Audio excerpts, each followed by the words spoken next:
5 ഗണിത ചോദ്യങ്ങൾ ഉത്തരം കാണാനുള്ള സിമ്പിൾ മെത്തേഡ്സ് പരിചയപ്പെടാം. ഒന്നാമത്തെ ചോദ്യത്തിലേക്ക്. അരുൺ ഒരു വരിയിൽ മുന്നിൽ നിന്നും 17ാമതും പിന്നിൽ നിന്നും 14ാമതും ആയാൽ ആ വരിയിലെ ആകെ ആളുകളുടെ എണ്ണം എത്ര? അരുണാണ് ഒരു വരിയിൽ നിന്ന്, അത് മുന്നിൽ നിന്ന് 17ആണ്, പിന്നിൽ നിന്ന് 14ആണ്. അപ്പോൾ ആ വരിയിലെ ആകെ ആളുകളുടെ എണ്ണം കണ്ടുപിടിക്കാനാണ് ചോദ്യമുള്ളത്. അപ്പം ഇതാ ഇങ്ങനെ ഒരു വരി, ഇവിടെ അരുണുണ്ട്, പിന്നീട് ഇങ്ങനെ ഒരു വരി, മുന്നിൽ നിന്ന് 17ാമത്തെ ആളാണ്. ഓക്കെ, ഇവിടെ നിന്ന് 14ാമത്തെ ആൾ. അപ്പോൾ തെറ്റിപ്പോകരുത്, 17ഉം 14ഉം കൂടെ കൂട്ടുകയല്ല വേണ്ടത്, പകരം എന്താ വേണ്ടത്? 17ഉം 14ഉം കൂടെ കൂട്ടുക 31, അതിൽ നിന്ന് 1 കുറയ്ക്കുക, 30ആണ് ഇതിന്റെ ഉത്തരം. എപ്പോഴും അങ്ങനെയാണ്, വരിയിലെ എണ്ണം ചോദിക്കുമ്പോൾ അതിൽ നിന്ന് 2 കൂടെ കൂട്ടി 2 ഭാഗം തന്നാൽ കൂട്ടുക, അതിൽ നിന്ന് 1 കുറയ്ക്കുക. അടുത്ത ചോദ്യത്തിലേക്ക് പോകാം. B2 BAG 10 ആയാൽ BOOK എത്ര? B2 BAG 10 ആയാൽ BOOK എത്ര? B 2, പിന്നീട് BAG 10. കാരണം എന്താണ്? BOOK. അപ്പൊ എങ്ങനെയാണ് ഇങ്ങനെ 2 10 കിട്ടിയിരിക്കുന്നത്?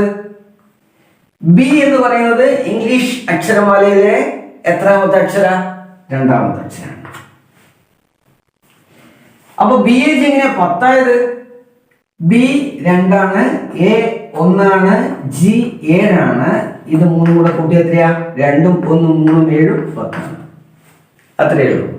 അപ്പോ നമുക്ക് ഈ ഓരോ അക്ഷരവും എത്രാമത്തത് എന്ന് കിട്ടിയാൽ മതി. ഇംഗ്ലീഷ് അക്ഷരമാലയിൽ B 2ാമത്തതാണ് അല്ലേ?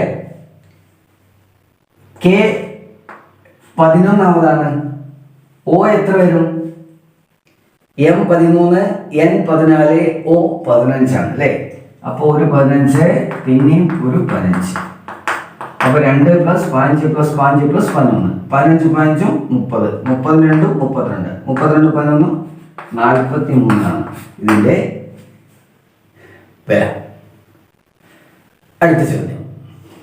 10 വർഷം മുമ്പ് അച്ഛന്റെ പ്രായം മകന്റെ പ്രായത്തിന്റെ 4 മടങ്ങ് ആയിരുന്നു. ഇപ്പോൾ മകന്റെ പ്രായം 24 വയസ്സാണെങ്കിൽ അച്ഛന്റെ ഇപ്പോഴത്തെ വയസ്സ് എത്ര? ചോദ്യം ഇതാണ്, അച്ഛന്റെ ഇപ്പോഴത്തെ വയസ്സ്. അതിനെന്താ തന്നിട്ടുള്ളത്? 10 വർഷം മുമ്പ് അച്ഛന്റെ പ്രായം മകന്റെ പ്രായത്തിന്റെ 4 മടങ്ങാണ്. അത് 10 വർഷം മുമ്പാണ്. ഇപ്പോൾ മകന്റെ പ്രായം 24ആണ്. ഇപ്പോൾ മകന്റെ പ്രായം 24 എങ്കിൽ 10 വർഷം മുമ്പ് എത്രയാ? 24 10 വർഷം മതില്ലേ? 14. ആ സമയത്ത് അച്ഛന്റെ പ്രായം എത്രയാ? ഇത് മകനാണേ. മകന്റെ പ്രായമാണ് 10 വർഷം മുമ്പ് 14, ഇപ്പൊ 24. അച്ഛന്റെ പ്രായം എത്ര വരും? അത് പറഞ്ഞിട്ടുണ്ട്. എന്താ? അച്ഛന്റെ പ്രായം മകന്റെ പ്രായത്തിന്റെ 4 മടങ്ങാ 10 വർഷം മുമ്പ്. അപ്പോൾ 14 ഗുണിക്കണം 4, 56 വയസ്സാണ്. ഇപ്പോഴല്ല, 10 വർഷം മുമ്പ്. അപ്പൊ ഇപ്പൊ വയസ്സ് എത്രയാ? അതിന്റെ കൂടെ 10 കൂടണല്ലേ? 66 വയസ്സാണ് ഇപ്പോഴത്തെ വയസ്സ്. ഓക്കെ, അടുത്ത ചോദ്യം. താഴെ കൊടുത്തിരിക്കുന്ന വാക്കുകളെ ഇംഗ്ലീഷ് നിഘണ്ടുവിലെ പോലെ ക്രമീകരിച്ചാൽ 4ാമത്തെ വാക്ക്. 4 വാക്ക് ഇംഗ്ലീഷ് വാക്ക് തന്നെയാണ്. ഇതാ 4 അത് ഡിക്ഷണറിയിൽ നിഘണ്ടുവിൽ, ഇംഗ്ലീഷ് നിഘണ്ടുവിൽ എഴുതുമ്പോൾ 4ാമത്തെ വാക്കാണ്.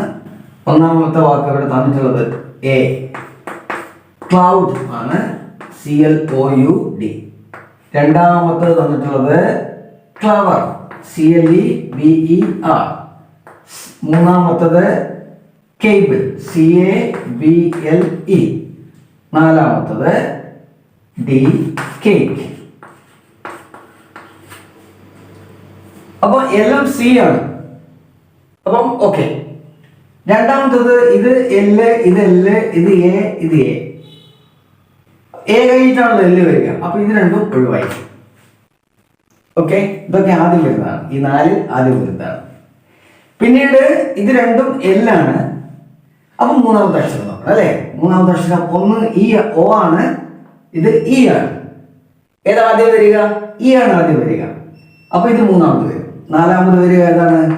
ഒ ആണ്. ഇതാണ് എ ആണ് ഇതിന്റെ ശരിയായ ഓപ്ഷൻ.